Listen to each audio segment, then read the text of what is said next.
All right, everyone. Welcome back to another Canada Immigration Live Q&A. How are you doing, Alicia? I'm hanging in there. Mark, how are you doing? That's exactly how I felt. Yeah.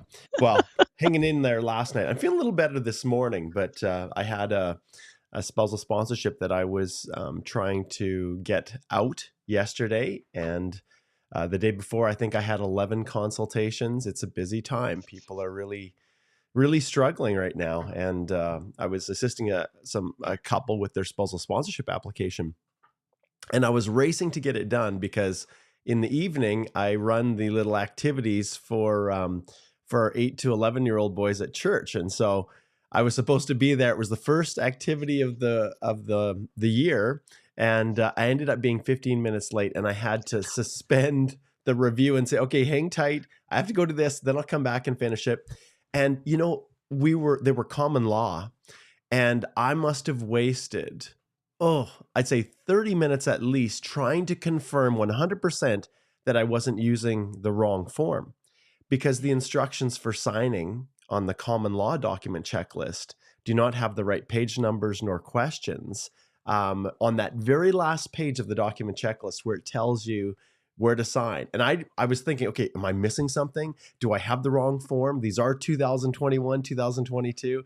And and then unfortunately, they did a great job of naming all their documents, but he put commas in every file. You've got to rename And every so I file. had to rename every single file. And, that's kind of how it rolls. Now, parentheses are also not acceptable in the PR portal, but they're just fine in the express entry, the IRCC secure account. So on top of the insanity that's going on, Alicia, this is the kind of practical stuff that that we have to deal with. But we can't take any chances, right? The slightest little mistake and poof, off it goes. Yeah. Yeah. And there's been a whole bunch of shakeups again with Yeah. immigration news, and things are constantly getting harder and harder, and there's fewer pathways for people and fewer options for spouses. And so Igor did a really nice job yesterday. And it's so frustrating, Mark. Literally yesterday, a client and I were getting an application for his work permit and his spouse's open work permit prepared. We had set 16 documents in the document checklist. We're getting everything compiled, and it's like, okay, we'll submit it next week. And I literally checked the instructions and downloaded them. I'm like, okay, they haven't changed the policy. And it was like 3 hours later that they changed the policy. So now Yeah. we're scrambling. We're trying to frantically figure out if we can get this filed before Monday. Yeah. It's crazy. I know I have another couple who are waiting on a Jamaican police clearance certificate, and we have like 5 days left. And and so what do? They are so quick to refuse. And if you do not have your valid police clearance certificate, and you attempt to explain, how understanding are they going to be? Yeah. And in this case, the principal applicant is fine. It's the accompanying spouse whose police clearance certificate has expired. Well, she basically returned back to Jamaica, which for all intents and purposes invalidated the police clearance certificate. And we can take a run at it, but I'm really nervous because this may be their only opportunity at an invitation to apply. And so never before has the practice of immigration been more stressful. So the couple that we finished last night, it was probably 9:30, I think, in the evening, and I've had a couple 6:30 morning starts to to get people's applications out. So, but that's what we do, right? We do this because we care. We don't have a stable full of paralegals over in Chandigarh who are helping to work through the evening so that we can spend actual time with our families. This is the life we've chosen for ourselves, Alicia. Mm. All right. So no shortage of changes, as Alicia mentioned. So if we slide over here, let's start with this one. And this is a pretty good segue because Igor spotted this yesterday, Alicia, and he sent it to me literally 5 minutes before I had a meeting with a couple in the UK, and the principal applicant, he was he was successful in getting an IEC work permit, and we'd spoken last July, but his partner, well, he was planning on coming and getting a spousal open work permit, and so with these new changes, and they're not going to be able to come before, what does it say? I think the 21st. Is that what the 21st Yeah, right next here. Tuesday. Yeah. And so when they come, he was looking at an executive assistant position, which is going to fall in a tier 2. It's not a tier 0 or 1, which are here. And so because of that, it's unlikely that it's going to fall into one of these categories. So now we're in they're trying to decide, okay, well, what do we do? And I said, well, where are you headed? Guess where they're headed? Guess where they're planning on going, Alicia, in Canada? Quebec. Close. Toronto. Oh, okay. And I said, wow, that's the worst place you could go. And so we talked about the challenges with LMIAs and all of those things. And they, the principal applicant, he has the opportunity to get a young professionals, extension, I guess, or a new young professional work permit after the working holiday. But it is, these are the changes. So we've been Well, waiting for this. We've been waiting for this. And Alicia, maybe you want to just touch on this a little bit. yeah, so okay, we've been waiting for this in September. So they announced in September, and they had originally said before the end of 2024, we're going Yeah. to change things for spouses. So I guess the good news is they didn't actually implement this until now. So a couple more people maybe managed to get their applications in, but now it's January, and this is all taking effect next Tuesday. And so the bad news is that they've said this already for family members of students. So we know that for international students, they had given us a little bit more detail about these.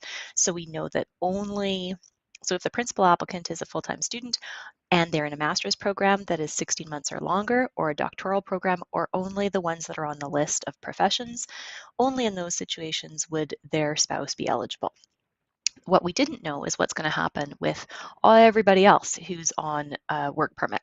So every other spouse of a temporary foreign worker. And this is what they have now announced as of yesterday, and it's going to be implemented as of January 21st, 2025. And so this is the problem. The principal applicant has to be in a tier 0 or 1. They have to be in only select tier 2 or 3 occupations in sectors with labor shortages or linked to government priorities. And this is Yeah. where we still don't know. They have not given Yeah. us this list.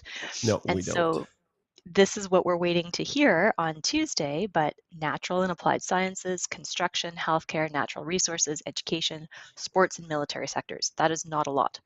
So that list won't come out until January 21st. But here's the big problem. In addition, so the next paragraph down there, the foreign worker must also have at least 16 months remaining on their work permit at the time when the spouse applies for their open work permit. And I don't know about you, Mark, but a whole bunch of No. my clients right now are people who are applying for their postgrad work permit. And there's no way that when you apply for the postgrad work permit, initially you will have 16 months remaining. So probably they're going to have to make sure they have a job, but then wait, get their postgrad work permit, which takes 6 months, and only then could their spouse apply. Or people who have an LMIA but haven't started working on it, or other employer-specific closed work permits. If you don't have that work permit yet and the processing times are 6 months, realistically, Yeah. even if you qualify under one of those tier categories and you don't have that work permit yet, you've got to wait 6 months to get that work permit before your spouse can apply. Yeah. Yeah. I'm going to also pull up here. Igor just dropped this one yesterday. And this is a blog post. Let me just adjust this just a wee bit here so we get them in here. So the spousal open work permit, if you're looking for, so this is kind of the announcement. We don't have a ton of information. Like I said, we're waiting, like Alicia said, on the full list here. But, I look at this military sectors. Really? Yeah. Like sports? I don't know. I guess the hockey players, well, is it a tier 2? I guess, Well, and some of the NHL hockey players so their wives can work. Like, I don't know. and Or some yeah. of the sports have been downgraded, right? Like I was, Yeah. talking to a martial arts master, and Yep. all of his work experience has been downgraded to a tier 4, so he Yep. can't even apply for express entry anymore. So Yeah. yeah. It's interesting. So anyways, go check this out. As most of you are probably aware now, we do this live stream every week. We try to do it 10 a.m. Wednesday, subject to all of the insanity that's going on with our regular daily practice. And we also have our podcast. So make sure you go check that out. And all you have to do is go to our resources. So there's our blog post, podcast, newsletter, YouTube channel. And we have our two main pillar courses right now, the Express Entry Accelerator and the Tourist Visa video course. So go check those out. But when it comes to our the podcast, a lot of times we know you guys are driving into work and you're hitting traffic, and this is a perfect way to listen to what Alicia and I or Igor are sharing within our Time's Up series. And I point that Time's Up series out because this really was the idea behind this was to help educate people who were running out of time. In other words, who were then subject to all of these restrictions that our government has put in place to, once again, Alicia, it just boggles my mind to get 1 million people out. Like it's hard in 2025 to envision that these steps, they're projecting on 1 million people leaving. I see like astronomical increases in spousal sponsorships, humanitarian and compassion applications, refugee applications. And the biggest eye-opener, Alicia, was just 2 days, let's see, what are we, Wednesday? 2 days ago, I met with some clients to talk about their application. And this is where I'm going to pull up the processing times without people asking. I want to show you this. I don't know if you've seen this, Alicia. If we go here to our family sponsorship, when you're selecting, and I don't know if it was always like this or if it was just a recent change, but we have spouse common law partner living inside Canada versus spouse common law living outside Canada. So it's not spouse common law partner class versus family class. So we'll start with living outside. And yes, we're going to not worry about Quebec right now. Processing times, it's not horrible. 10 months is not bad. But I don't know. Have you looked at the in Canada one lately, Alicia? I haven't looked at in Canada, but they have always broken this down. And Yep. theoretically, the policy reason is that if your spouse is living outside Canada, they want to reunite you with your spouse. And family reunification is one of the pillars for immigration theory. So, hopefully they can keep that down under a year. But yes, I'm sure this will be longer. So I'm leaving everybody in suspense here. So basically, if I just jump down, this was as of January the 8th. So a week ago. I can tell you a week ago when I looked at this, it did not say this. So outside Quebec, boom. So within 1 week, it jumped from 12 months to 24 months. And yes, Alicia, the expectation here is that people will be able to, like they're already here with their spouse, so it's no big deal. But that was fine in the days where we could submit work permit applications with the spousal sponsorship. No more. But IRCC in their infinite wisdom last year, or was it even 2 years ago? I can't remember. Shut that down. So when you couple the fact that it takes 24 months and then you add in, like, how long is it taking for an acknowledgement of receipt right now? I don't know. Does 24 months mean they're not even going to bother doing those quickly? Does it mean that's going to climb to 5-6 months?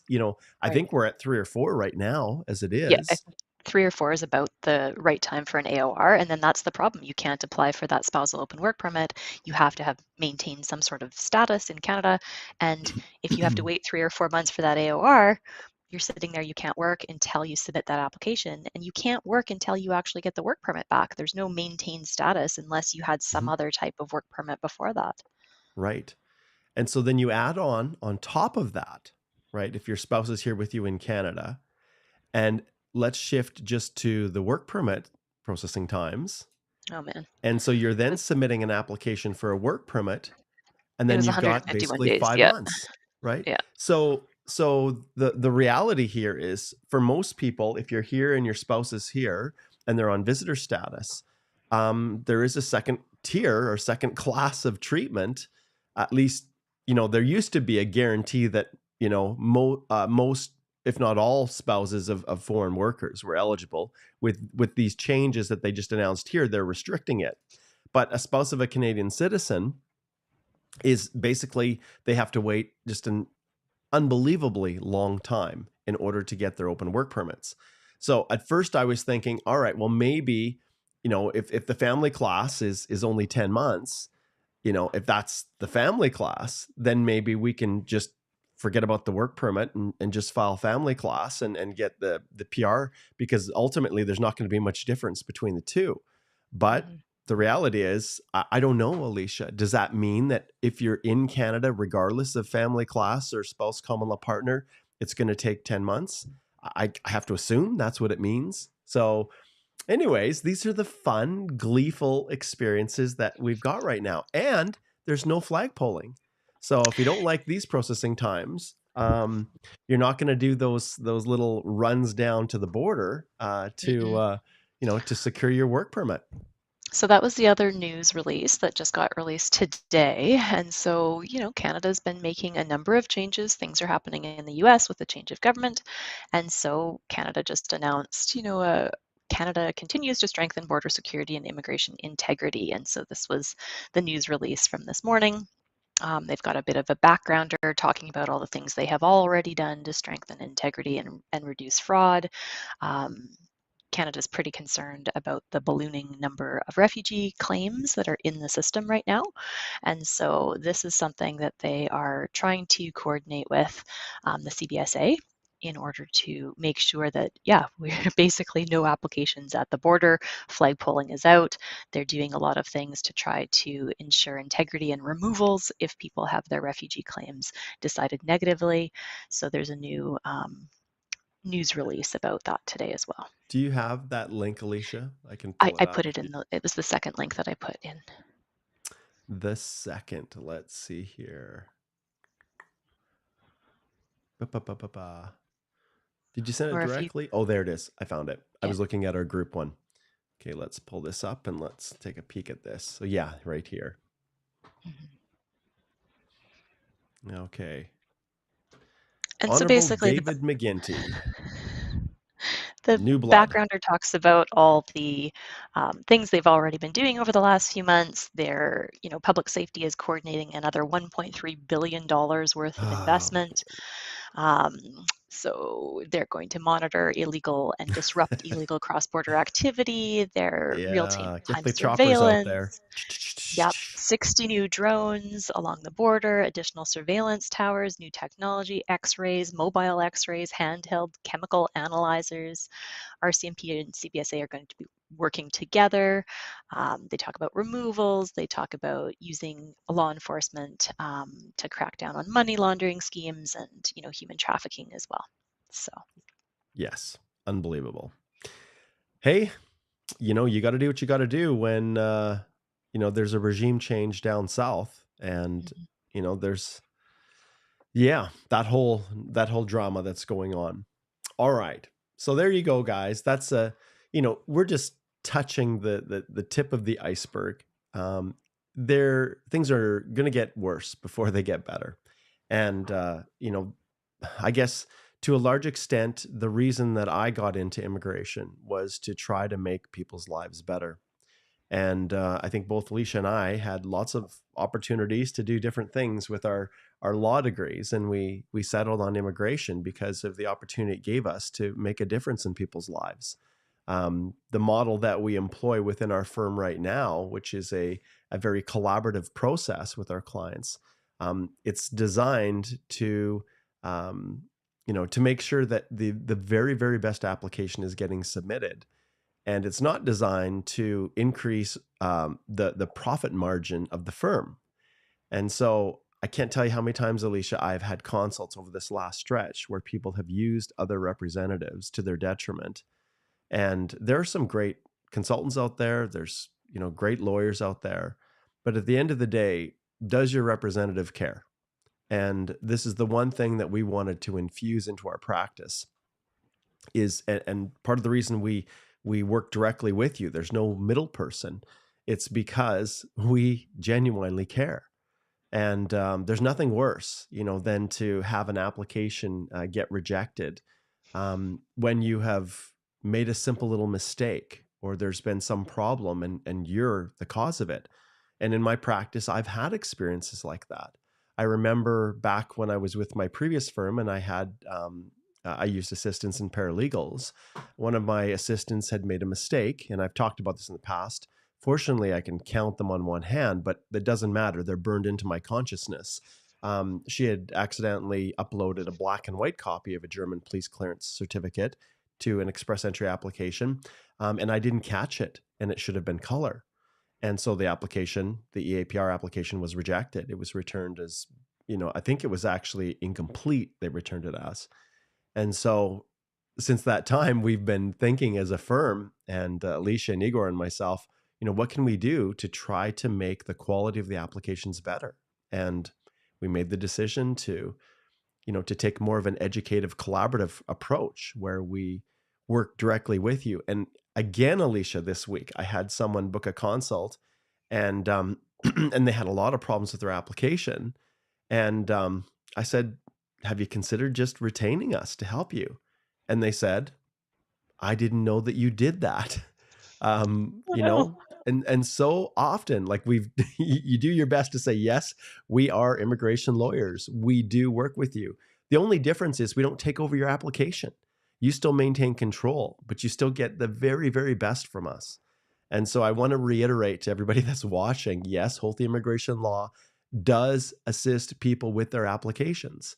And we do it collaboratively. We do it together. We review everything together. And it's a long extended process depending upon the needs of the client. And I take yesterday, once again, with this spousal sponsorship, I think yesterday we spent at least 4.5, almost 5 hours to finalize it. And that wasn't the first time we met. So we do what we need to do to make sure that the application is complete and that we're giving our clients the best chance that they have of success. Now, you will never, ever hear Alicia, nor I, nor Igor ever say, oh, we've got 100% track record. We guarantee approvals, because it's unethical. It's not, I don't know how to describe it. I've seen it all over the place, but it's contrary just, to the Law Society yeah, rules, right? You're not yeah, allowed to say that. absolutely. Yeah. And so we do our best, obviously, to give you our best. And that's what we take great pride in. And so even though, we have to work late some evenings to get things out, and sometimes we want to tear our hair out, we do it because we care. And hopefully this live Q&A that we have here, and we'll definitely get to your questions as you've posted them. I see we got a super chat up there already. We hope that you can feel that when we're talking. We try to do as much as we can to educate you guys. Education is so important because then you can make proper decisions. And I've had a string of people who have had applications rejected through no fault of their own, other than just choosing the wrong representative.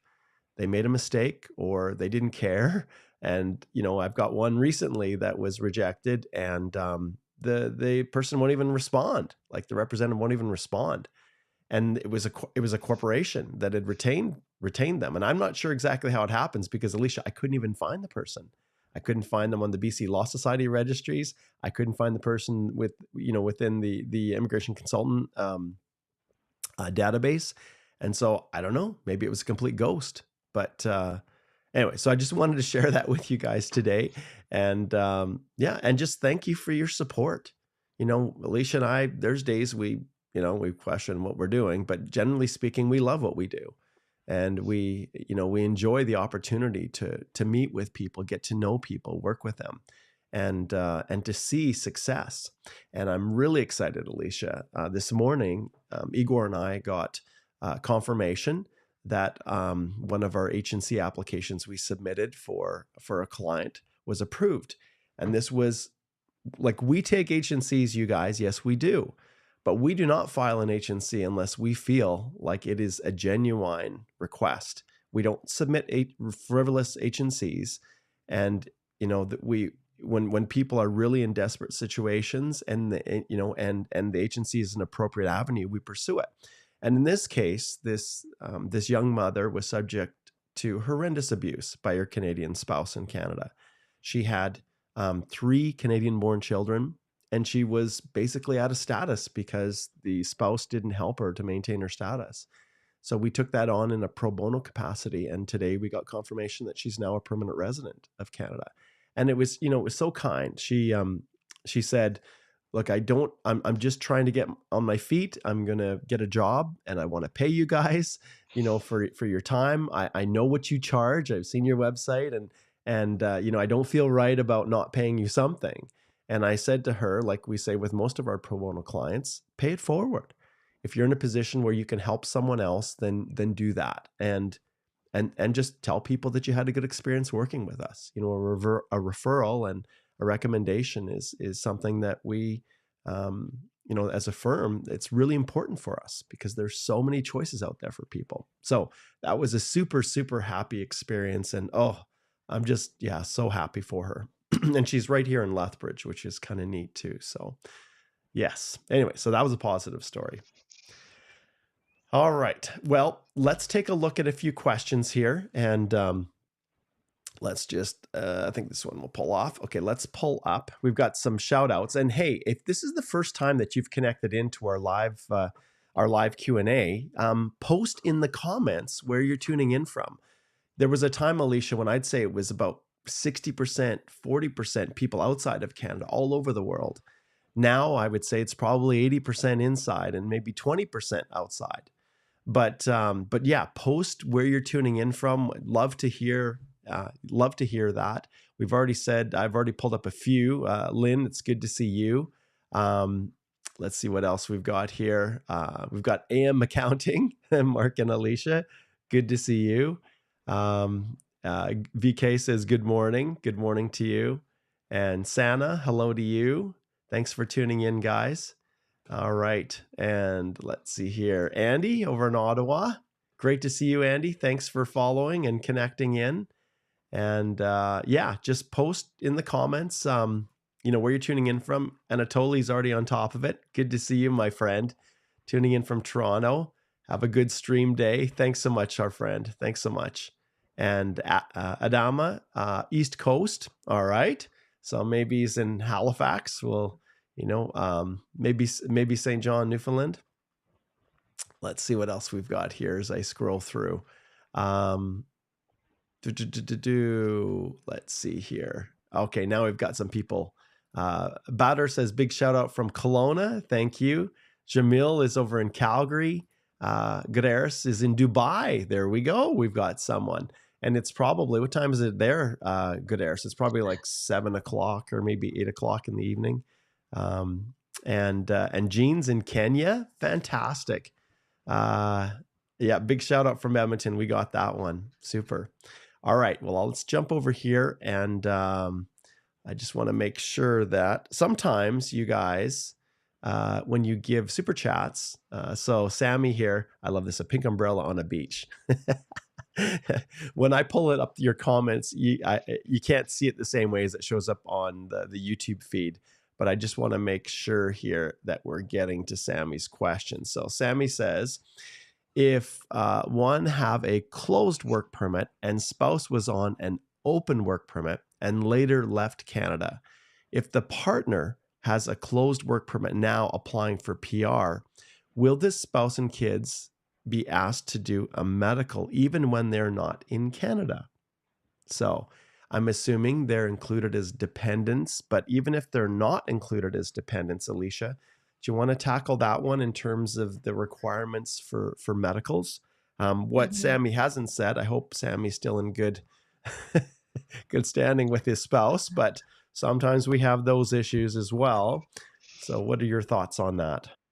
Yeah, so normally whenever you're applying for permanent residence, then, I think,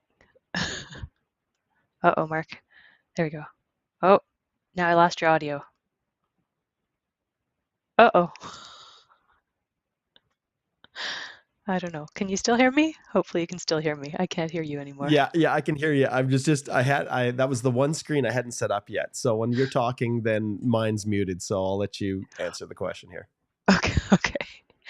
So normally, if you are applying for permanent residence, then eventually everybody does have to do an immigration medical exam. So assuming that you have listed your spouse and your children as dependents or part of your application, they will have to do medical exams. And that's because immigration wants to screen to make sure that there's no medical inadmissibility, either for sometimes there's contagious diseases, but more often they're looking for anything that could be excessive demand. So something that would be over the cost threshold for a average Canadian healthcare expense.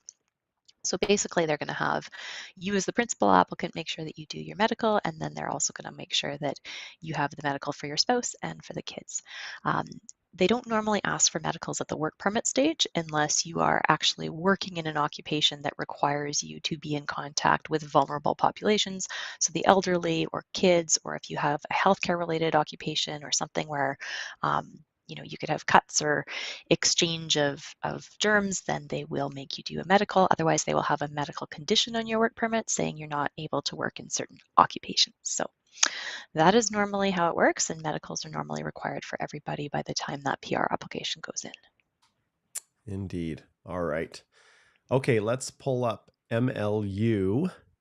Okay, let's see if we can get this one. And one thing I do want to make a little caveat: if it is very specific, like it's a question that relates specifically to you, that is where we are kind of limited in our ability to respond. So you'll hear a little triangle, and then I'll recommend that you slide over and book a consultation, because the last thing Alicia and I want to do is not have all the facts and then give you an answer aside from our law society code and making sure that we're not providing advice when we don't have all the facts. But the reality is it's really important that we understand everything if we're providing you legal advice that you're going to rely on. But information and explaining how immigration works and the policies and the laws, that's what we love to do right here on this live. So let's get to this. And if we see you've got a question that is just really specific, sometimes I don't pull it up. And so people will be wondering, why is Mark not answering my question? Often that's why.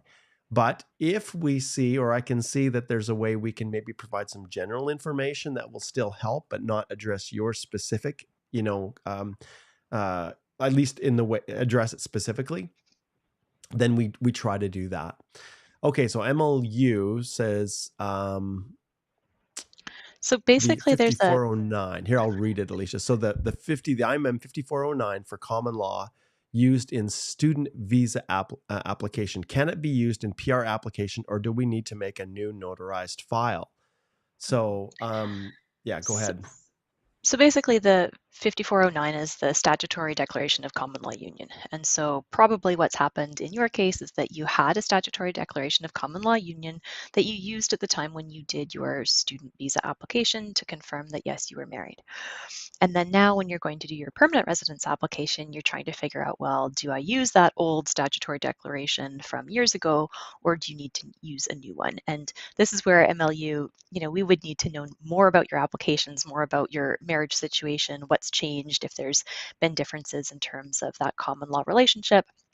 But the key thing is that whenever you file your permanent residence application, you have the onus, you have the obligation to be able to show immigration that you have sufficient evidence to document the fact that you have been in this common law relationship for a number of years. And the fact that you had an old statutory declaration of common law union is probably a good thing, especially if it was a few years ago when you were applying for your study permit and you've presumably been in Canada, you've done your PGWP, and now you're applying for PR.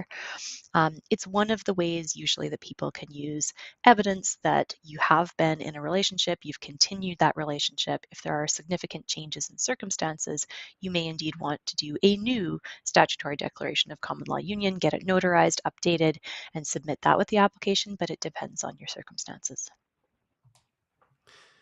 All right, let's hit our next. See if I can find. Actually, I'm going to give Christopher here. Christopher, I couldn't find. Oh, there we go. Here's the question. Okay, so here's Christopher's question. A friend has a 10-year study permit that was issued when 10-year issued when she applied for a reentry visa, but she's on a postgrad work permit that expires November 2025. Can she use the study visa to re-enter Canada after the postgrad work permit? Oh, I see, the visa in her passport. What are your thoughts on that? Can she use the study visa to re-enter Canada after postgrad work permit? So basically what they're saying is, and I'm assuming entering maybe as a visitor. So the postgrad is expiring. Maybe they need to leave. There's this original counterfoil visa that was put in the passport for the purposes of when the original study permit was issued. And can they use that visa to re-enter? And I guess maybe I'll tackle this just a little bit. Whenever you leave Canada, under whatever circumstances, and you seek to return, if you're from a visa-required country, you need a visa in your passport. Visas, entry visas are visas. So they allow you to confirm with the airline that you're authorized to get on the plane and fly to Canada. When you arrive at a port of entry, you then still have to satisfy an officer of the temporary intention that you have. If you're coming and you're applying for a work permit, well, then they're going to assess you based on your ability to obtain a work permit. If you're coming and the visa is coded as a study permit, they're going to be looking to see if you're going to study and you're a genuine student. If you're traveling on that original visa that was issued for your study permit and you've completed studies and your work permit's now expired and you're seeking to enter Canada, regardless of this whole, chilling effect right now that's happening where the government wants all these temporary residents to leave, you have to satisfy the immigration officer, well, the border officer, that, your friend is truly a temporary visitor. And that's really what it comes down to. So can you get on a plane with that visa? Yes, you can. But you have to be able to satisfy an officer on entry that you truly are and do have temporary intent. Anything to add to that, Alicia? Well, and there's also, a bunch of risks in terms of, are you trying to qualify for Canadian work experience? Yeah. Because if you have a postgrad work permit that's expiring, and you need to make up your years of Canadian high-skilled work, have you been able to meet that requirement? Is your friend trying to apply for permanent residency? Because if they're leaving, and they're losing some time where they could otherwise be working for a high-skilled job in Canada, how is that going to affect their potential future plans as well? And just like Mark said, you might be able to come back in as a visitor, but if you want to come back in as a worker, you would need another basis for a work support. So basically, either a company that has a positive LMIA or some other free trade agreement or a closed employer specific work permit with an employer portal offer. So there's a whole bunch of other things that, when you leave Canada, there's other options that might be foreclosed if you can't stay in Canada and have maintained status to switch to a different work permit status. So there's risks as well. Yeah. And in this situation specifically, I recommend that your friend books a consultation and we can go Mhm. through it. We can discuss the possibilities, the options. Like I said, the whole reason that we created the Time's Up series was to try to give people information to make good decisions. But the reality is even that is just general and every person's situation is just a little bit different. And the nuances are where the approvals and the failures kind of separate. And when we do consultations with people who do have refused applications or run into problems at the border, whatever it might be, generally speaking, it's not the big things that people miss. It's the small Yeah. little things that they didn't even realize were an issue. And with the relatively cruel nature of how immigration is processing applications these days, there's just you just can't take chances. And so for us, when we're advising people, we spend a lot of time making sure that we understand the situation fully, and then we're in a good position to apply the law to the facts of your case and give you a legal opinion that you can actually rely on. Sammy here has got a red box of popcorn now, and he has a follow up. So he says, what if they're not included in the application? Will they still do the medical? And I think Yep. maybe, we've addressed that, but at least you want to just wrap that up one last time for Sammy here. Yeah. So, Sammy, if you are still married, if you've not been legally divorced or officially separated, then they will still medically examine your spouse and kids, because they are still part of your family unit. So under immigration law, if your spouse or your kids are medically inadmissible, that would make you medically inadmissible as well. So even if they are not accompanying, if you're still in that relationship, they will assess them for admissibility. Okay. All right. This one, Alicia, this is a type of application that we do not do much of within our firm. HS here says, I have a question. When will IRCC open the caregiver program? It was expected to open in January, but still no information. Guys, this has been the bane of immigration since as long as I've practiced immigration law. They have tried so many different mechanisms, processes, programs, revisions, to try to find a way to allow caregivers to come in, to ensure they're treated fairly and not exploited, and where they deem, possible, pathways to permanent residence for them. And at this stage, it has been radio silence, HS. So we know last year it was this crazy race to file and to get the application submitted. And we as a firm chose, no, thank you. We've been in other situations. You guys know I created the TR to PR pathway course, the H-1B open work permit course, and we funneled tons of people through those programs where I could teach people how to do it. But the caregiver is driven by an employer.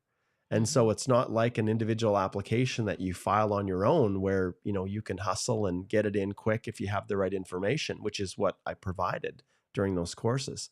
But Alicia, I don't know if you've heard anything about any changes to the caregiver process. No, I just know that we're part of national listservs of other immigration lawyers across the country, and I know people have been saying, what's going on with these programs, but no official announcements from IRCC. Yeah, I'm going to pull this one up here from Olu, which I hadn't looked at it. I just, I haven't had a chance to look at the other PR programs, but maybe we should go down and take a little peek. So new non-EE application timeline of 20 months. Please, what impact could it have on an application submitted when the timeline was 30 months? So 13. If we go here, 13 months, sorry. So if we go to the site, the website here, let me just expand it and let's just take a look. So if we go here to economic immigration and I don't know, let's say Canadian experience class. Actually, no, that's express entry. Let's take a PNP. So was this part of express entry? No. So this is the situation, one of the examples that's being referred to here. So processing times, have now jumped to 20 months, last updated January the 8th, and they were 13 months. So magically, they've just made the determination that, that they're not going to get to these as fast as they did before. And Alicia, it's pretty easy to know and understand why this is the way it is. It's very easy, you guys. When you have 1 million people who are scheduled based on our Liberal government's plan to have them leave in 2025, they will look and pursue every other possible option that's available to them to be able to try to save their this dream of being able to stay in Canada when it's basically being taken away from them. And so one of the realities is you only have so many officers to process applications. And so if the volume of humanitarian and compassion applications is starting to skyrocket, or there's more people that are trying to file a refugee application or whatever it might be, when the volumes of those applications go up in other areas, officers then, wherever they determine are the priorities, are then going to be shifted to those other areas. And we see that a lot, Alicia, within the temporary and permanent worlds. So in the past, the immigration department would say, okay, we now place spousal applications as a priority. And so the reunification of families is important. So we are going to process these within 6 months. Well, okay. Then what happens is we see temporary resident officers processing work permits and things like that being then shifted over to the spousals to meet those new processing timelines. And then we see the temporary resident applications increase. And that's to a large extent what we're seeing now. There are way more spousal sponsorship applications that are being filed now. There are way more humanitarian and compassion applications, and of course, asylum. It's all up. And those are just a few examples. But those are pathways where people are using them as kind of their last ditch effort to try to find a way to stay. Now, once again, I strongly encourage you guys to go check out our Time's Up series, because those episodes that we've done within the Time's Up series cover a whole bunch of strategies and avenues that people have employed and are employing and are being counseled by people to do. And I'm going to slide over here to our actual YouTube channel. And if I go to playlists here, I'm just going to pull this up. One of the playlists that we have is our Time's Up series here. And so I'm just going to pause that. So if you look here, you can see we have a whole bunch of different topics, and topics like when not to claim refugee status, humanitarian and compassion applications, what, details about what these are all about. And I'm just going to shrink this down a little bit and see if I can. Yeah, there we go. It'll give me a little bit more visibility on the titles. Postgrad work permits, no extensions. My work permit's expiring. Can I change to a visitor status? There's a whole bunch. The high cost of staying illegally in Canada. What to do when your work permit's expiring. That one there alone was one of the more popular ones that we have, because we go through in a very systematic way the potential pathways. And then each of the subsequent ones, we take time to drill down deeper so that you actually understand what's going on. Because what we're seeing right now, Alicia, is that there's a lot of people out there that are taking advantage of people. They are charging a lot of money to submit applications that have no hope of success, and in fact end up costing the person more, because then that refusal is layered into their immigration history that's visible to not just Canada, but other partner countries like the US, like Australia, New Zealand, the UK. And some people may think, well, Canada didn't work out, so I'll take a run at maybe Australia. Well, then Australia takes a look and sees that they had made a refugee claim in Canada, or had, stayed past the validity of their temporary work permit. And then those avenues are closed off. So the podcast, and we try to put a lot of the Time's Up stuff on the YouTube channel as well, so you can watch or listen, but we strongly encourage you to take a look at that. Yeah, and I wanted to answer Oluwatobi's question, like the good thing is the application's in, right? You've got an application, it's in the processing queue. Immigration kind of flip-flops back and forth in terms of when they give those processing times. Sometimes they're forward-looking processing times, sometimes they're backward-looking processing times. Sometimes it depends if you've submitted the application now, or if it was in the queue as an average. So it is what it is. You're kind of locked in, which is good. But what I would say for anybody who has an application that's been in process and will probably be in process for a year or maybe 2 years, this is your opportunity to comb through your application and make sure that you have not missed anything, that everything is absolutely correct, and that if there's updates that you need to make, that you are updating IRCC or the provinces, maybe both of them if it was a paper-based application, PNP, if there's a material change in circumstance. And what I've been seeing recently a lot of right now is employees who were under a job supported category of PNP, whose employers are not wanting to submit that bridging closed work permit application, and they're falling out of work permit status, where their children had passports that are expiring, and that can affect the parent's status. So there's a lot that you need to double check and keep tabs on when you have a long processing period on your PR application. So make sure that everything is correct. Make sure that your status, you have work permits and study permits and visitor documents for your kids, that you have visas, that you're not leaving without making sure that you can get back in the country, that you're updating your work permit history, your employment history. If you have to change employers, that can tank your application. So be really careful about updates as you go along. I've just been going through, you guys, the questions that you've been posting, and there's a lot of really good questions. It seems like there's, this 1 hour that we do every week is just insufficient to get through them.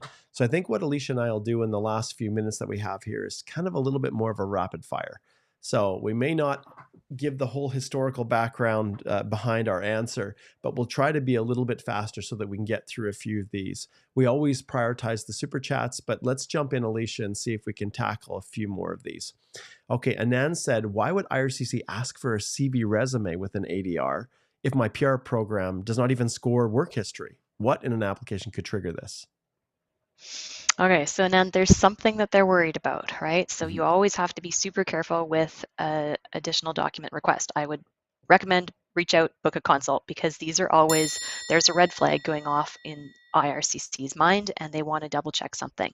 So it could be that they're cross-referencing your prior applications. They're looking at your study permits. They're looking at your visitor visa applications. They're looking at your work permits. Something is not making sense to them. So you probably have some sort of inconsistency in your dates or your periods of address history or something else where they might be gearing up to try to say that you've misrepresented, which is really very problematic and can bar you from Canada for 5 years. So you want to take this seriously.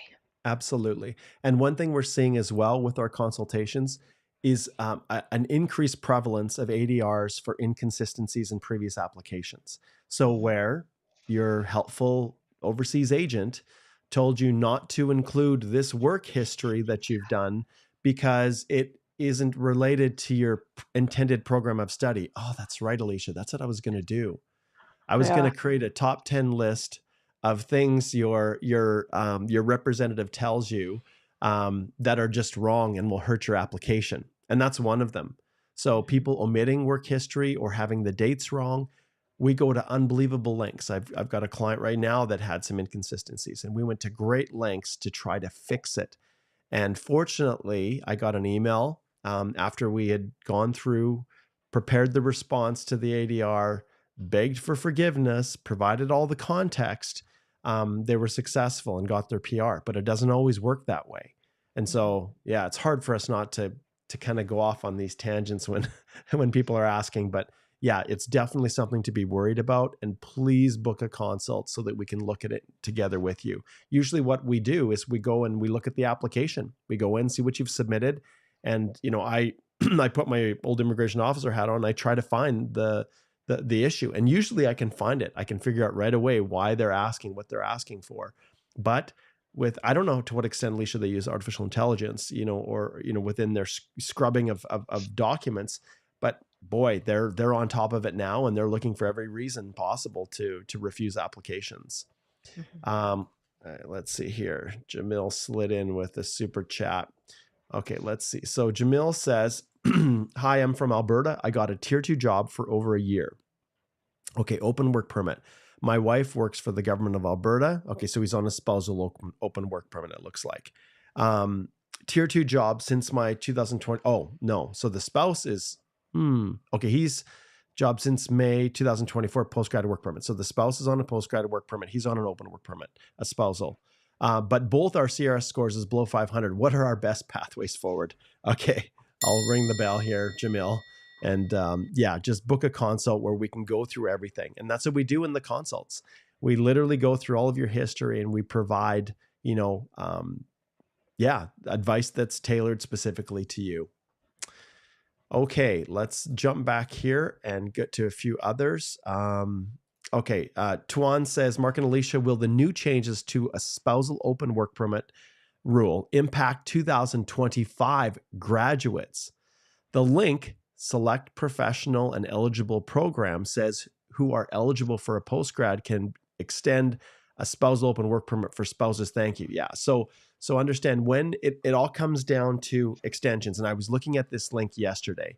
So if you're already in Canada, and that's, I don't know, Alicia, if you are able to pull that up, to find it. But essentially, in most cases, when individuals are already here and they are applying to extend within their same program, and I'm not touching on the whole crazy study permit world right now and all of the changes with programs and changing schools and the negative impact that can have on eligibility for postgrad. But when it comes to spouses being eligible for open work permits, when a postgrad work permit holder, were you able to find anything, Alicia, on that?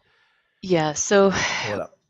when you go, and I put the link in our Okay. chat, Mark, but basically when you go to international students, and it says who can apply, and then it has 1, 2, 3, 4 different drop downs. And so you'll see there, if you go down to the last drop down Right on here. if your spouse or common law partners currently here and extending their existing spousal open work permit, then these are the eligibility criteria. And so we will have to see if they change this Yeah. after Yeah. January 21st, Mm-hmm. because at the top it has that little bar that says read more about the upcoming changes. But so far, this is what it says. So we will have to see if they further change this after January 21st. But right now it's saying you're still eligible. So we'll have to Yeah. stay tuned on that one. Yeah. And this and the issue right now is these relate to, to the international students, right? And I Yeah. think Tuan had indicated, yeah, we'll have to wait till the 21st to be able to answer your question, Tuan, because yeah, who are eligible for post-grad can extend the spousal open work permit for spouses. So um, yeah, Yeah, I guess because she's getting what ready to graduate. Yeah. Yeah, she's what getting I'm ready. what I'm concerned about is that the 16-month or the Yes. 18-month eligibility period. And so it's unclear from the news release today whether the 18 months on the principal applicant applies only to people who have work permits versus it doesn't apply to the people who are Yeah. international students. Yeah. Nash says, and actually let's slip over here. So Nash says, when does the Alberta Advantage Immigration Program receive its annual allocation from the federal government? Well, in the spring. That's the best way to describe it. Okay, Alberta. I'm not sure if they moved away from their fiscal year end to their calendar. I can't remember if they did, but their fiscal year end always ended March. And right now, we know that they're going to get approximately half as many based on the annual levels plans as they had last year. So we anticipate probably about 4,500 or less they're going to have for 2025 based on the annual levels plans that the Liberals put forward. So yeah, so usually in the spring, Okay. Diane says, hi, Mark and Alicia. Just want to ask if you were granted an LMIA high wage under tier 0 and 1, would you be able to sponsor your spouse and child dependent? So I think maybe she's talking about the spousal open work permit. And if Mhm. that's the case after January the 21st, Diane, if you're tier 0 and 1, subject to meeting the other requirements, you would be eligible, your spouse would be eligible to get a spousal open work permit. As far as the dependent children, I don't believe the dependent children can any longer get work permits. That's right. And this And isn't the so, first time. This isn't the first time they took them away. right. Yeah. Dependent children didn't used to be able to apply for an open work permit. That was a relatively new thing, and now they are taking it away. And so this is what we don't know is what's going to happen with the 16-month requirement. And so we know that as of January 21st, if you are tier 01, you have an LMIA supported work permit and you have that work permit that is going to be valid for another 16 months, then theoretically your spouse should be able to apply for that open spousal work permit. But the kids will not be able to apply for open work permits as dependent children.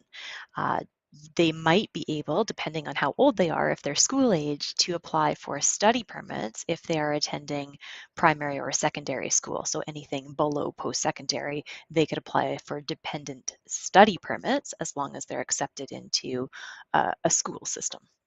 Yeah. All right. We'll get to this question from AN.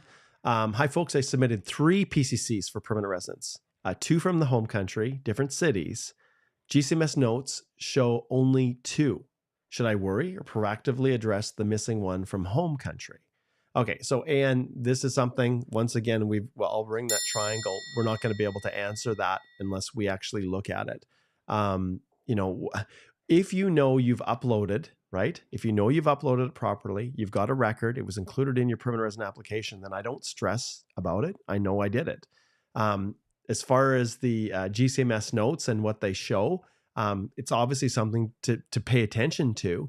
One of the triggers for me in the past, and for as long as I remember, if I have an application that's taking longer than I think to process, then we are proactive in those circumstances and request GCMS notes to see if there's something that's hung up or if it's been referred for further review.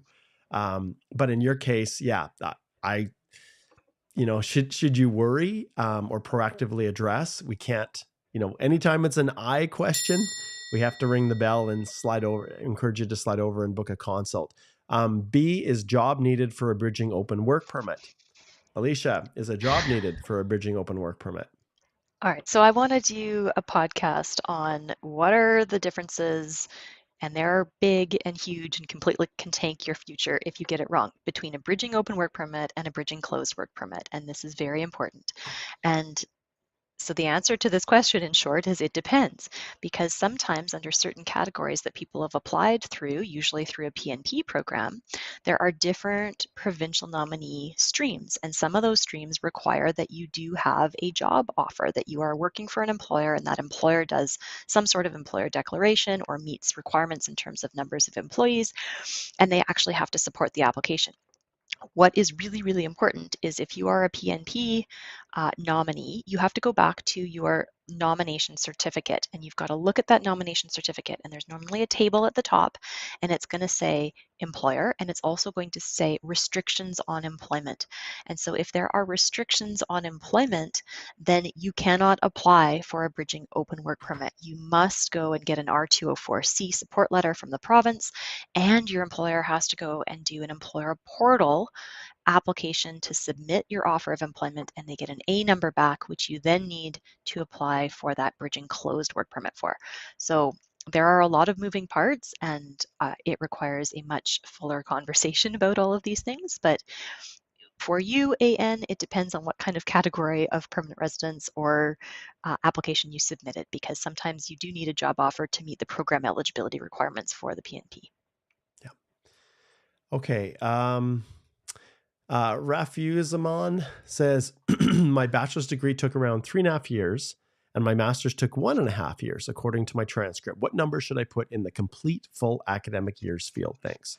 Okay. So your program will have a duration associated with it. Sometimes people accelerate, sometimes it takes people longer. So it's as simple as that. Well, how many years is the program? Not how many years you took to complete it, but how many years is the program? And that's what I put in that field. Simple as that. And then you're going to explain in your letter of explanation, here's why it took longer, here's how I had valid study permits to cover the whole period, I maintained my status, etc., etc. Yes. Dana says, Mark and Alicia, my kid's study permit will expire before my postgrad work permit due to a shorter passport validity. Can I do a regular study permit extension via IRCC website? Thanks so much for your time. So once again, we kind of hit the triangle, but Alicia, this happens a lot for parents and children. And often parents, when this happens, they completely forget about the child. They don't pay attention to the expiry date. And I had a situation where, back in the day, we actually did go down to the border, had them go down to the border in Eastern Canada. And it was not easy, but we were able to save it because the child had been out of status for over a year.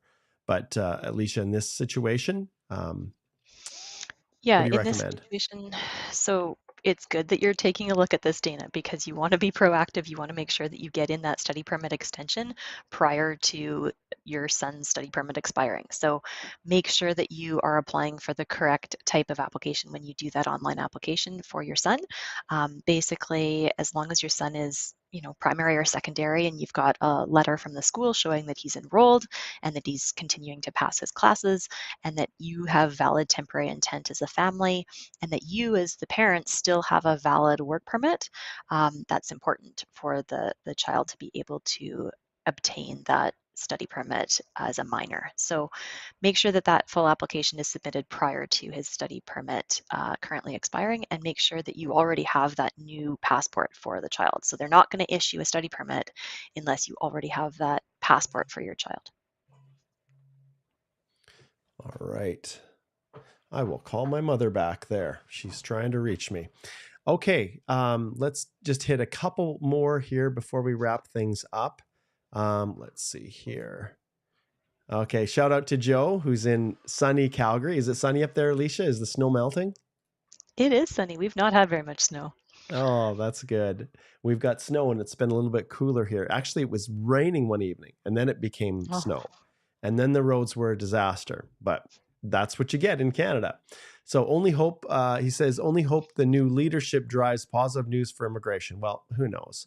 Like the reality is, I don't put too much stock in the Conservatives coming to rescue anything if they get elected. I think we're in for a long haul here, and the steps that the Liberals are taking right now are probably consistent with what the Conservatives would have done anyways if the Liberals, if they hadn't taken any steps. So it's so curious. So curious. Okay. Adolfo says, Mark and Alicia, after January 21st, okay, we've talked about this, will spouses of C20 work permit holders, will they be able to obtain an open work permit? Or does the C20 work permit fall under a free trade agreement? So C20 is not free trade, so we can start with that. And the general rules should apply. So it comes down to your position, Adolfo. C20 sometimes are kind of a 0-1, but they can also be a little bit lower too. So Alicia, any additional thoughts on Adolfo's question there? Yeah, like literally it only says spouses of workers covered by free trade agreements and those transitioning to permanent residence will not be impacted by these changes. So, C20 is a reciprocal situation, so it's not explicitly exempted. Yeah, it's not like Canada has an agreement with a separate country, which is a treaty. C20 says, well, we know that you as a company are taking Canadians and sending them abroad to other countries. And so as a company, we will recognize the reciprocity and allow you to have foreign nationals come to Canada under that same provision. But it's kind of it's an intercompany reciprocal opportunity to bring people into Canada, give them experiences, then have them go home. And it's just good for global, business, essentially, is what drives it. Okay, VK says, husband received an endorsement for rural, okay, I'm assuming the rural renewal stream, and already processing for expression of interest, Alberta. Okay. So they're just submitting it. So they haven't done anything other than got the endorsement and are now submitting the expression of interest, which, as Alicia knows very well, doesn't mean they're even going to draw you under the rural program. They could pull you under AOS. Is it ideal that I also have a pathway of my own? So whichever comes first, or should we focus on the rural? Do them both.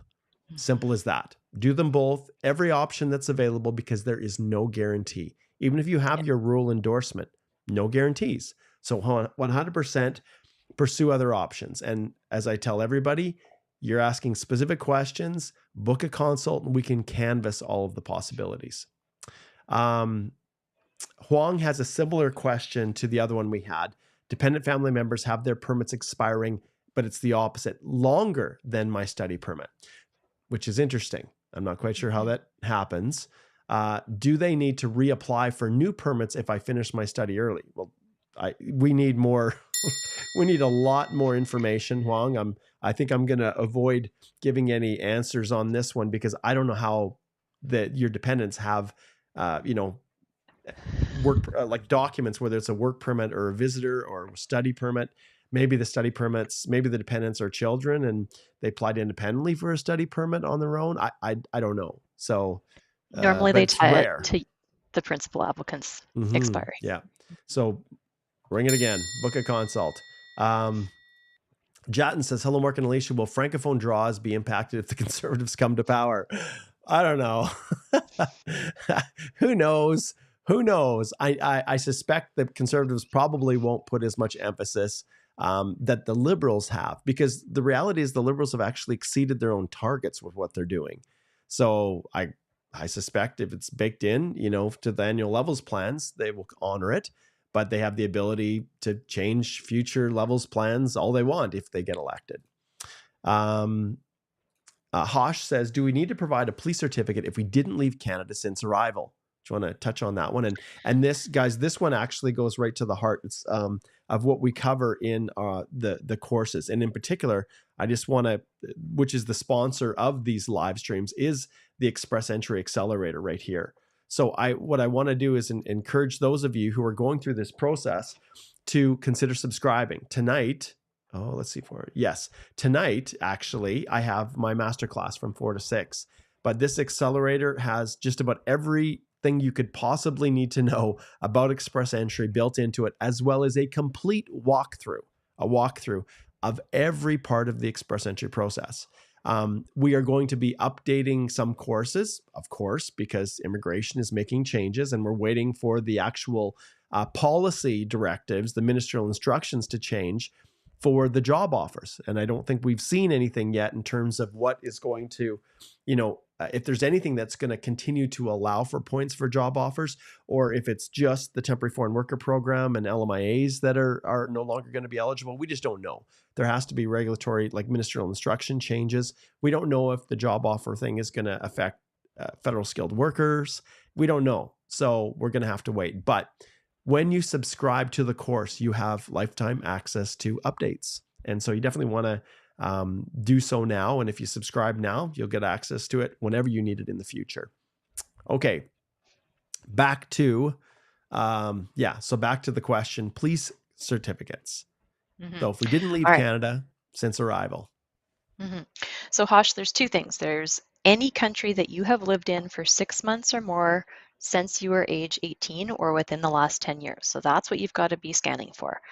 If you have been in Canada and you've been sitting put here and you've not gone anywhere else for a long period of time, then normally you don't have to provide a Canadian RCMP check unless they specifically ask for it. However, any other country that you have lived in the last 10 years or since age 18 for 6 months, then you do need to go and provide police certificates from those countries. So you need to carefully go back, check your address history, check your travel history, make sure that there are no other countries that you have lived in for 6 months or more since age 18 and more in the last 10 years. And if there are, then you need to get police certificates from those countries.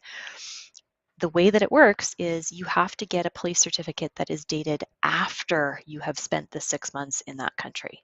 So that is really important. And if you do that improperly, your whole application will get refused. So even if it's one day, if you apply for that police certificate on the day before you leave, they will still say that's insufficient. So make sure that if you have stayed in other countries, you get those police certificates issued after you have last stayed there for 6 months or more. I'm going to pull up Olamide's question here. Can you claim work experience that was not stated when applying for a study permit? You got a whole host of problems right there. This is an exact example of what I see all the time. Okay. Why was it not included within the study permit? And you better have a good reason. And when we apply for permanent residence and we're trying to claim something we never mentioned before, it's going to go right to the heart of credibility and whether or not they believe you. And so I recommend, I'll ring the bell. Olamide, if this is your situation, there's a strategy that I employ when I'm doing this, and it's one of full disclosure and proactivity.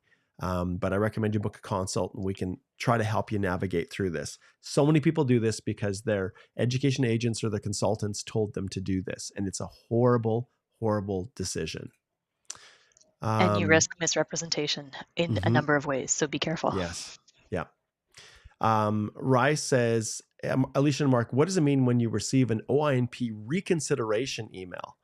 Is it something to worry about? I'm already a PR before they send me the email. Okay, I'm just ringing the bell right there. Okay, because yeah, that's scary. There's something seriously wrong there. Okay, Murad says, hey, Mark and Alicia, I have learned a lot from you to submit correctly my PR application. You're very welcome. I wonder to know if my wife will have issues when landing to Canada because of medical history with tuberculosis. So my question is, Murad, did this come up in the context of your immigration medical? Alicia, do you want to touch just very briefly on medical inadmissibility? Yeah, so Murad, normally what happens is immigration is going to screen your wife to make sure that she doesn't have any sort of contagious disease. And tuberculosis is one of the ones that they screen for regularly with a chest x-ray. And there's different levels of tuberculosis infection. And so if they think that she has had tuberculosis in the past and it's resolved and she's not contagious, then they will usually put her under medical surveillance. So they will make sure that she checks in with a doctor, nothing has changed, things are still under control, she's not contagious. If she happens to be in a situation where she's actively contagious, then it could be something where they say, well, wait a minute, you can't come in until you get that resolved. So it's something that will show up on her medical file, and they will have a code about what is going to need to be followed up on in terms of whether it'll be medical surveillance or if they need more information from healthcare providers. So TB is something they always look for. Connect TV says, my husband has a postgrad work permit and my open work permit. are expiring in 2026. Both of us are tier 0 managers. Our score is below 500. Do we have a chance? I do more consultations with people in your situation, and please do as soon as you can, so that, you know, we can actually consider options. There's nothing more challenging for Alicia and I when we get a consult and someone's work permit is expiring in like 3 months and they're in your situation.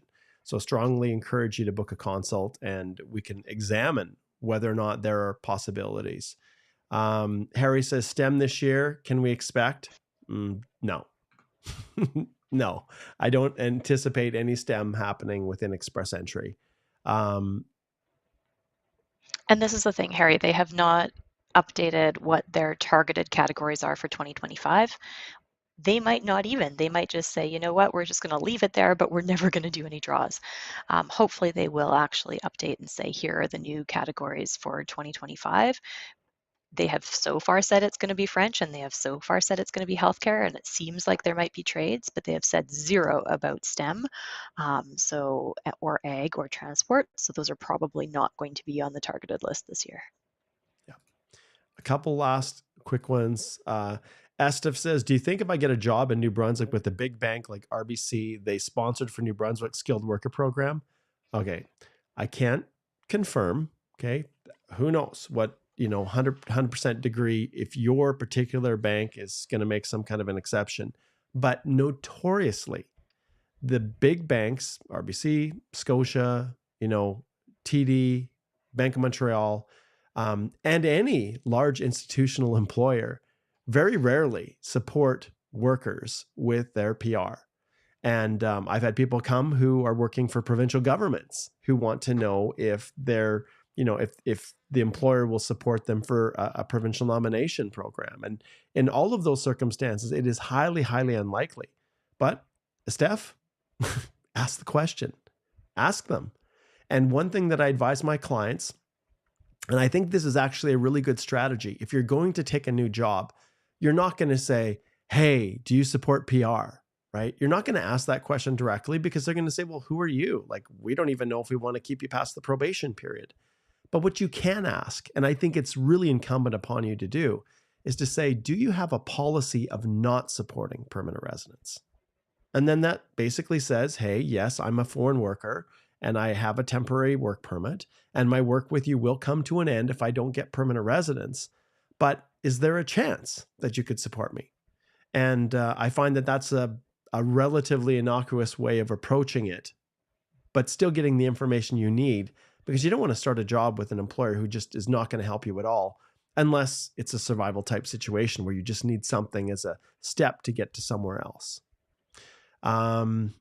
Omar says, does this new change to spousal open work permits affect those inland waiting for permanent residence after acknowledgement of receipt, but in need to extend work permit again? So this is the case where you're bridging. Yeah. Yeah, it shouldn't, because they said you're specifically exempted if you are have a permanent transitioning to permanent residence. So if you already have submitted that application, you've got the AOR, you're transitioning to PR, your spouse has already got that application in for that open spousal work permit, then they're just doing an extension. You can prove that you already have your application for PR finalized. And boy, we're a little into overtime, but I'm really trying to, we've got a lot of people watching. I want to make sure that we try to get to as many as possible. Bedri says, hello, dear lawyers. Hello, dear Bedri. Have you got any rumor whether the government would keep the LMIA points for the closed work permits? No. Yeah. They're gone. Their announcement said they're getting rid of all points for job offers under Express Entry. Now they've said that they're going to implement that in the spring, but what we're now waiting to see is what happens in the spring. We've got a prorogued parliament. There might be an election coming up.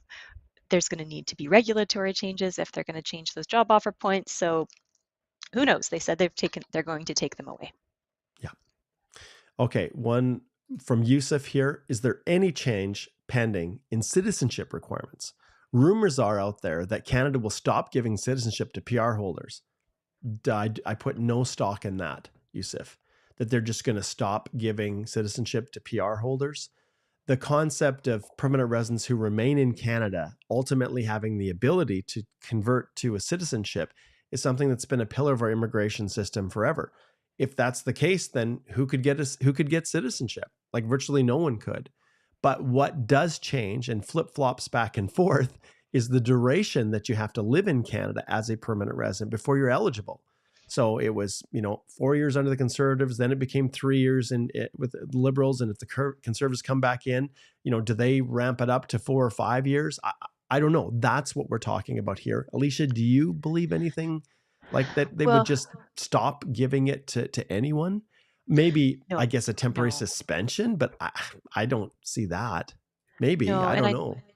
I know last week Igor and I were talking about, the prorogued parliament and what's going to happen in terms of the passage of laws. And he was tracking one of the citizenship bills that is talking about um, kind of the lost Canadians and reclaiming how many generations of Canadians can apply in certain circumstances. So that bill is kind of stuck right now, but that is definitely not the situation that you're talking about in terms of just not giving citizenship to PR holders. That's very specific, and it's one of the legislation pieces that's kind of in the works that's just paused right now. Okay. I'm going to pull this up and I'm going to reiterate to everybody. Yes, we assist you. Yes, we help you. Yes, we submit immigration applications. Melissa says, "Hi, Alicia. I just want to ask if you can also accept a consultation for study permit refusal. Presently here in Calgary as a tourist. Program is in Master of Counseling at City University. We do assist with visa application refusals. But the best way to start, Melissa, is just to book a consultation, and then we can determine where we go from there. We don't just file a judicial review for every person that says, I want to file one. We assess it. We use our experience, our legal knowledge, and just the interpretation of your facts to determine whether or not you have a chance of succeeding. And we have a decent track record of success because we ask the right questions and we don't proceed with judicial reviews that don't have merit. So encourage you to book a consult. Any other pieces, Alicia? Well, just watch out for those time deadlines, Melissa, right? Because so Igor's been doing a lot of the JRs recently. So if you can reach out and book a consultation with him directly, if you're specifically interested in a judicial review, but be careful that you are not missing your deadlines for potentially filing a judicial review. So if it was an in Canada application, if you had submitted it while you still had some sort of work permit status, or maybe a different study permit, then you might only have 15 days, right? If it was an in Canada application, there's only 15 days within which you've got to make sure to file that application for leave and judicial review. If it was an outside Canada application you'd submitted from anywhere other than Canada, then you've got 60 days. So you've got a little bit more time, but there is a fuse on that. You've got to make sure that you file that within your time deadlines. Yeah. I'm just going to point out here, I'm not even going to pull the comment up. So Sidar says, Kieran, it would be great if you stopped spamming. So yes, Kieran has posted the same question like 100 times. We do not answer every question that is asked. And so I just want to reiterate this. And then Jatin says, please take Kieran's question. She has filled the whole comment section. Yeah, no, I'm not going to. I'm not going to reward someone. There's a reason that I don't respond. Kieran is free to book a consult if Kieran wants to, but no, we try to choose the questions that are going to be the most beneficial to everyone. So that's why it's not being answered. Okay, let's hit a couple more here. Okay, Isabella says, ATP. I noticed, for the ATP, I noticed the NAICS code in expression of interest form is 2022 version, but 2017 version in the employer declaration form. Wouldn't that cause a discrepancy? Let me just go up above here because there's another lead in for this. So for the accelerated tech pathway, what NAICS code should one put if the employer is eligible under more than one industry code? Okay, so here's the thing, Isabella. There's always going to be one that is the best fit. Some companies are large and they have multiple divisions.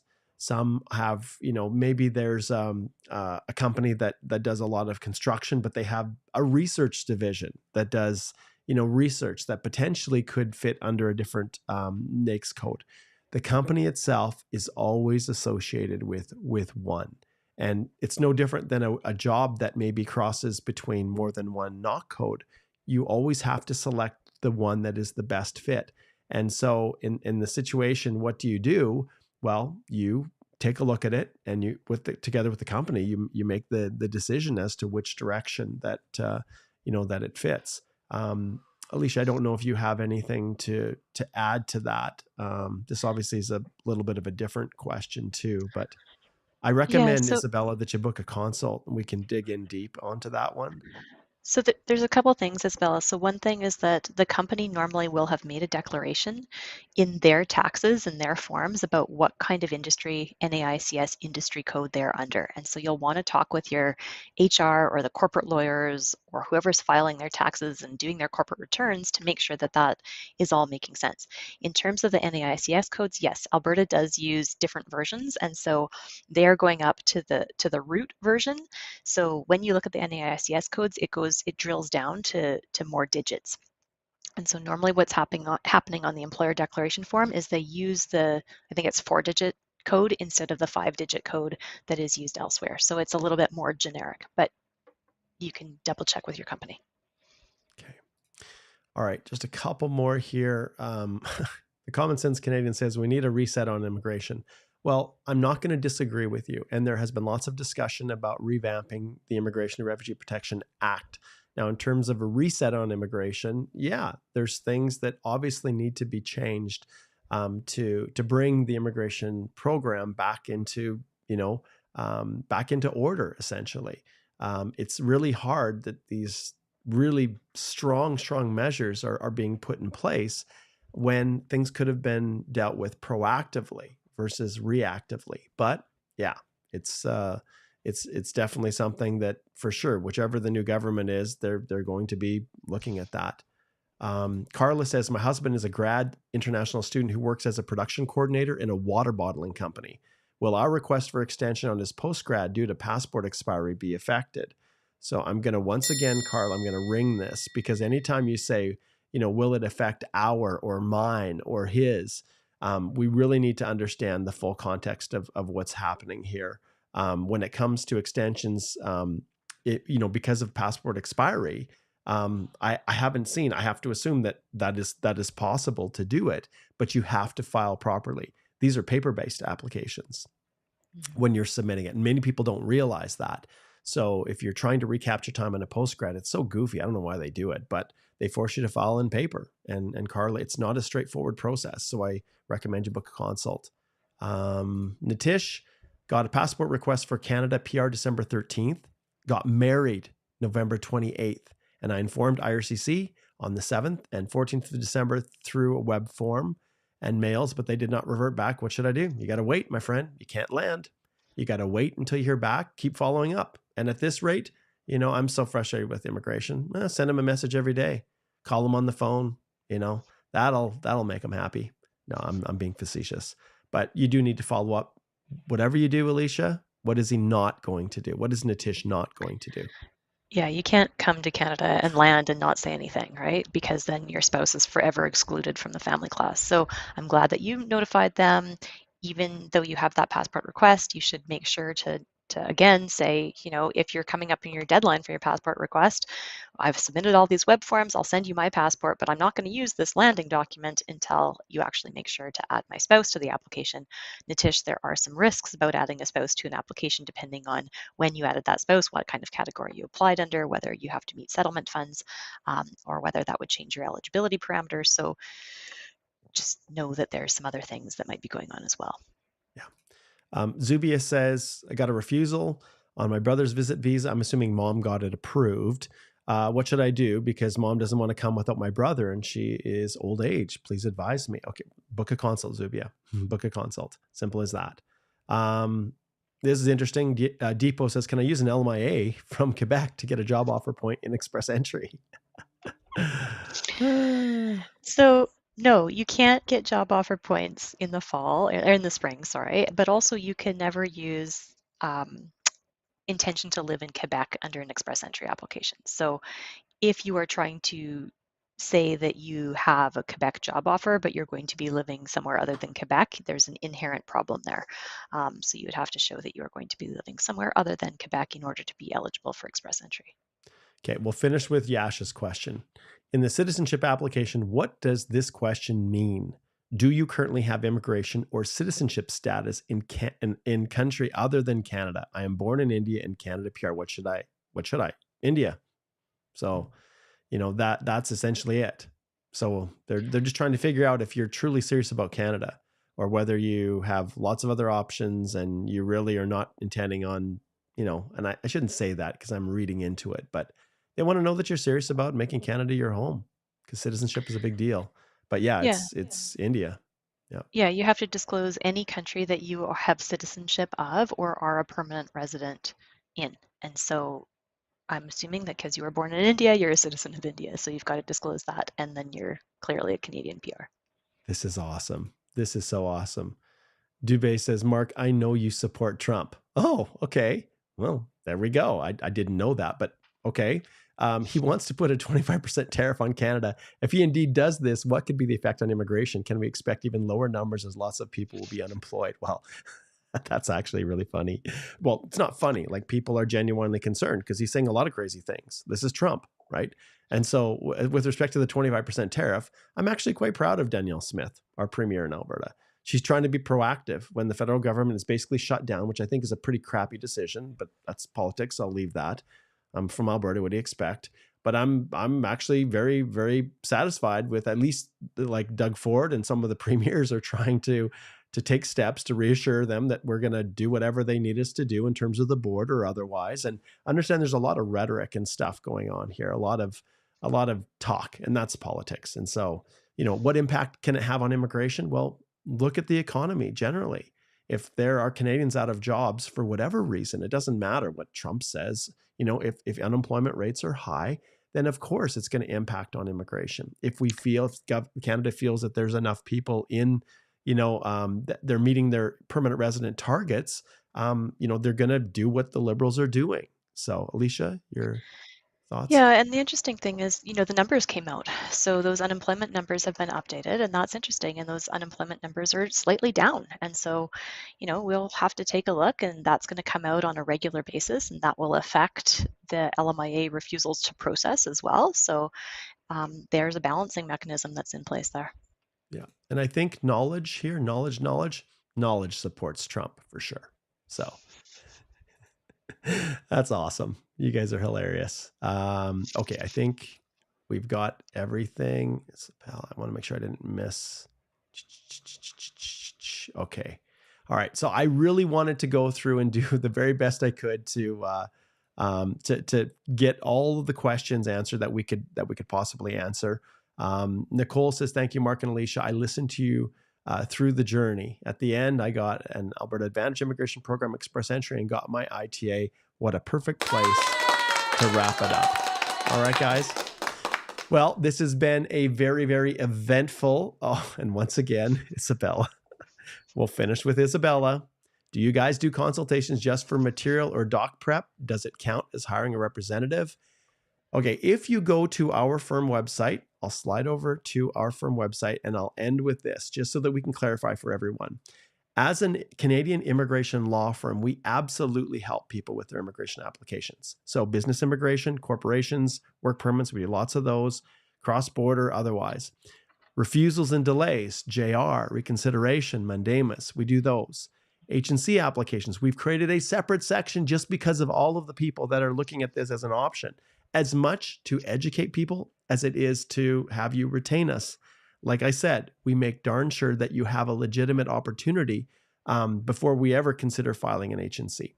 Visit, study, work, sponsoring, express and maybe, entry. Mark, you can go to About Us. So go to About Us and then go to Our Approach. And this is going to take you through directly how we work. It's a direct lawyer to client collaboration. And what it is we are not going on there for your use of rep. So we are not taking over your file. You maintain control. So what'll happen when I work with my clients is that you guys will have your own GC key. You will log on, you will enter your password, you will enter your two-factor authentication they send to your email, and then you share your screen with me. And then we go through every single little aspect of your application, and we have a separate system. in Box where we share documents, and you guys will upload your documents. We'll go back and forth and make sure that your bundles are completely correct and that everything that you've submitted in your bundles is going to be what you need for your supporting evidence. And then at the end of the day, we go through that with a fine-tooth comb, and then you're the one that clicks submit, and you are the one that has control over your application, and our engagement ends when you've submitted that application. You can always come back to us, hire us on an hourly basis to review, or if there's something else that comes up on your file. So yes, we do all these things. We go through a thorough review with you, but we don't take over as representative. So we do provide you a letter. We call it an advice for consideration letter. We are not trying to hide the fact that you paid us and that we're lawyers. So we definitely provide our law society information, our address, our phone number, our contact, and we say, look, somebody hired us, we reviewed the application, but we are not taking over. They maintain control over their password and their file and their account. Exactly. And one thing I want to emphasize here on this page, that there is no middle people. So one of the decisions we made was that we, Alicia, myself, Igor, we want to work directly with you. So there's no middle person. Prem in our office is our intake specialist that helps to get things set up and does the kind of the administrative, efforts to get files, the actual, we use Box as our file sharing folder. So he helps to get those things together, the legal service agreements, things like that. But you work directly with us. There's no one in between. And so unlike other firms where they have a stable full of assistants or paralegals or whatever it might be, who are the only ones you really have direct contact with, we look at your application together with you. We meet and do everything that we need to make sure that your application is complete when it's ready to be submitted. And yeah. There's one other aspect I wanted to clarify that I think is part of Isabella's question, because sometimes people book a consult and they want to review their entire express entry application in a 50-minute consult. Yeah. We don't do that. We cannot possibly do a professional job of reviewing your entire application in a 50-minute consult. The reason that we have that 25 or 50-minute consult is to understand your situation, to give you legal advice about what way to move forward. And then if you want to have us review your application in detail, we'll give you the fee. Most of our fees are online on our website where you can take a look at them, but there is a fee for us to do a comprehensive review, because this is something that we take seriously, that we are not going to do, a slapdash job on. We're going to make sure that we do it properly.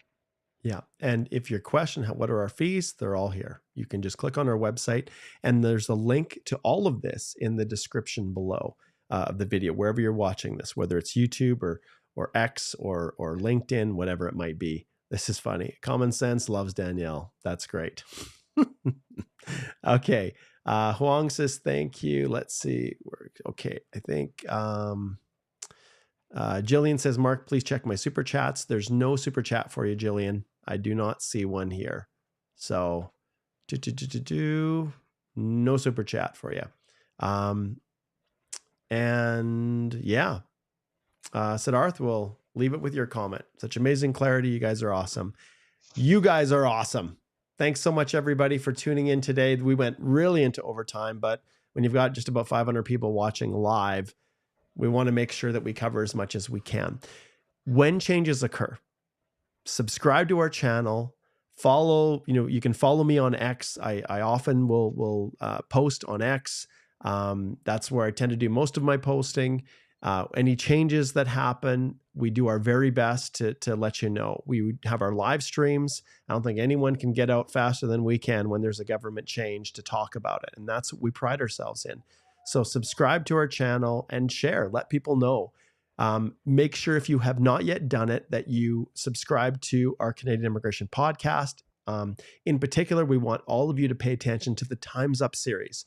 So there's videos on our YouTube channel. There's corresponding episodes on the podcast. And these are all designed to walk you guys through the whole, to walk you through the whole process. So you know what to do when you're trying to, figure out what your future holds in Canada. Now it looks like maybe Jillian posted it at the beginning. So there's a response that Jillian did put a super chat in there. So I will go back to our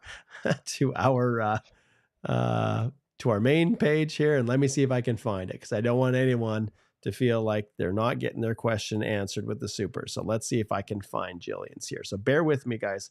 I use an interface that allows me to live stream, not just on YouTube, but on a number of different platforms called Restream.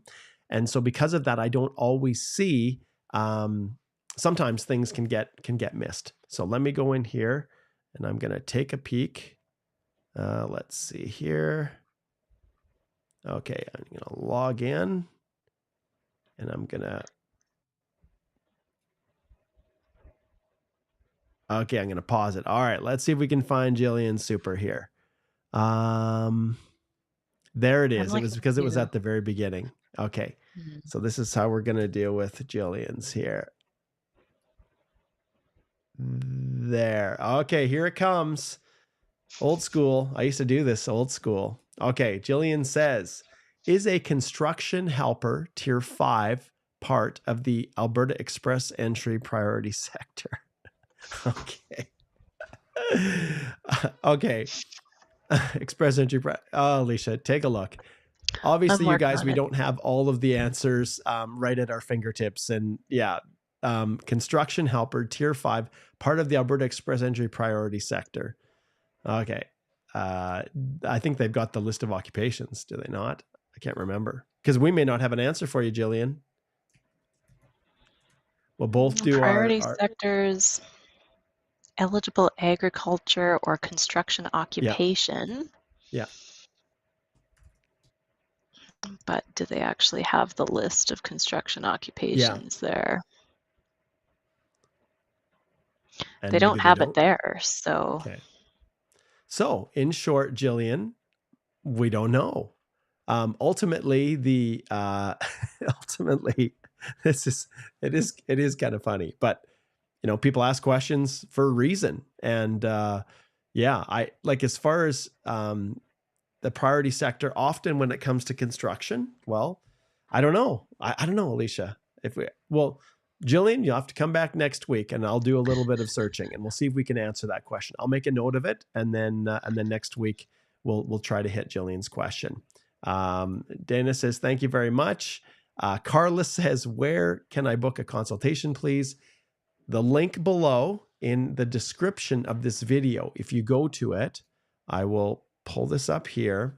If you're watching on YouTube, and you go at the bottom, there is this right here. If you click on more, it has a whole bunch of links, including book an immigration consultation right here.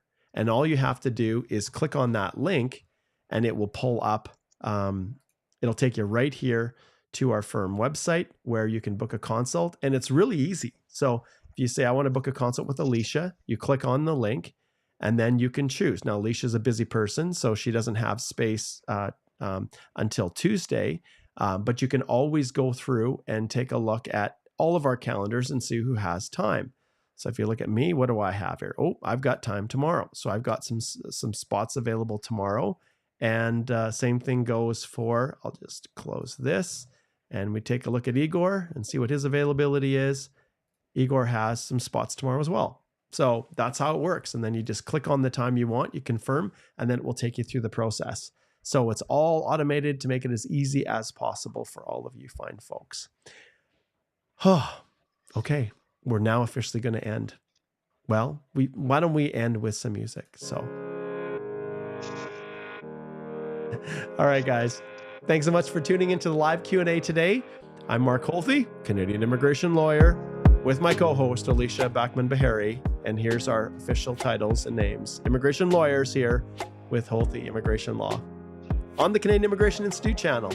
Take care.